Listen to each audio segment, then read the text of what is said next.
El Evangelio de Juan es un libro fascinante, está ubicado en el canon, en el cuarto lugar del Nuevo Testamento y está escrito por Juan. Así dice la tradición, que Juan el evangelista escribe. Ahora, ¿quién es ese Juan el evangelista? Ha habido algo de debate en torno a la persona, sobre todo en los últimos 100 años, quizá, en torno a la persona del evangelista, pero casi hay un consenso de que estamos hablando del discípulo amado, del joven recostado en el regazo de Jesús en el Evangelio.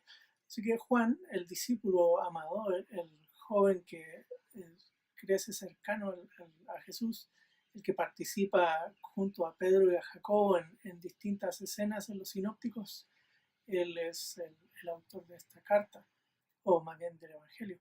Cuando escribe el Evangelio, también ha habido bastante debate desde, qué sé yo, antes de la destrucción del templo hasta el segundo siglo.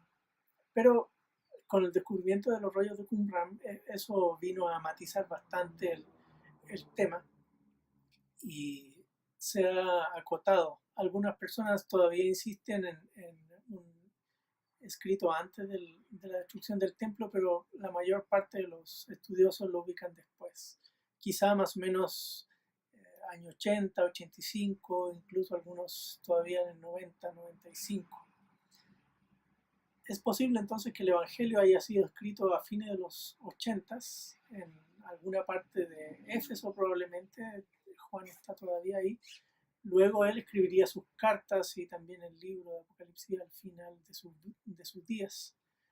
¿A quién está destinado? Tampoco se nos dice en el texto, pero por algunos indicios de aclaración de costumbres, de tradiciones, se ve que el autor es un testigo ocular que estuvo en Palestina, pero sus lectores no conocen del todo el lugar.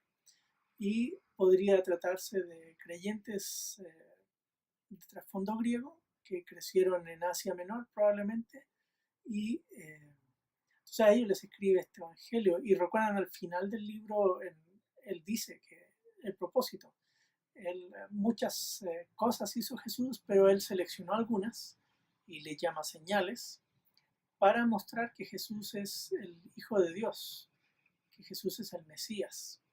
Ese es el propósito del Evangelio. Incluso algunos autores prefieren traducir al revés y decir que el Evangelio busca mostrar que el Mesías es Jesús. Y claro, los judíos hay que recordar que estaban esperando la aparición de un Mesías. La conversación con la mujer samaritana nos hace recordar eso. Pero el Evangelio va a demostrar entonces que ese Mesías esperado en las Escrituras y la gente es precisamente Jesús de Nazaret.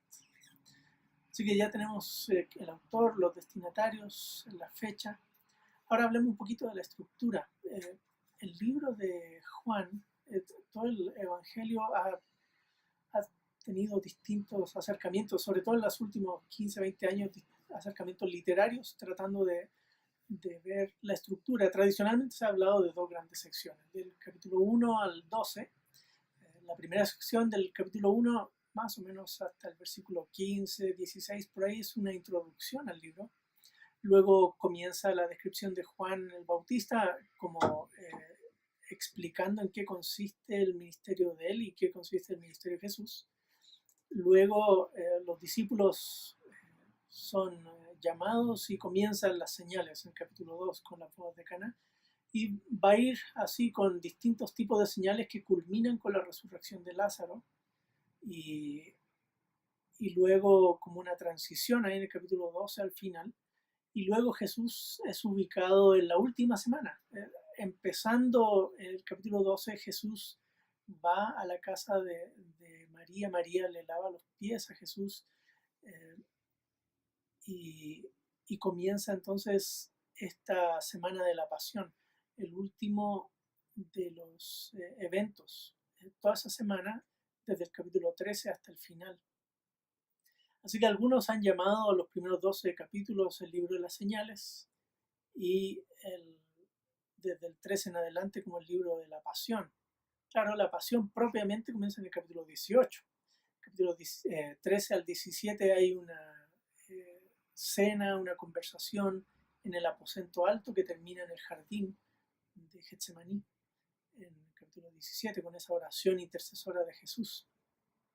Entonces, estructuralmente diríamos que la mayor cantidad de señales, 7 en particular, se concentran en la primera sección del 1 al 12 y se deja las dos más grandes señales del libro, la muerte y la resurrección de Cristo, al final del libro, del 13 en adelante.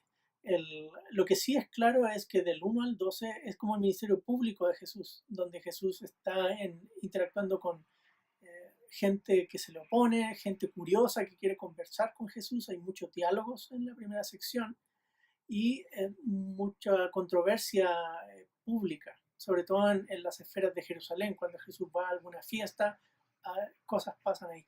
Luego, en la siguiente sección, del 13 en adelante, se reduce el círculo y básicamente es Jesús en la intimidad con los discípulos del 13 al 17.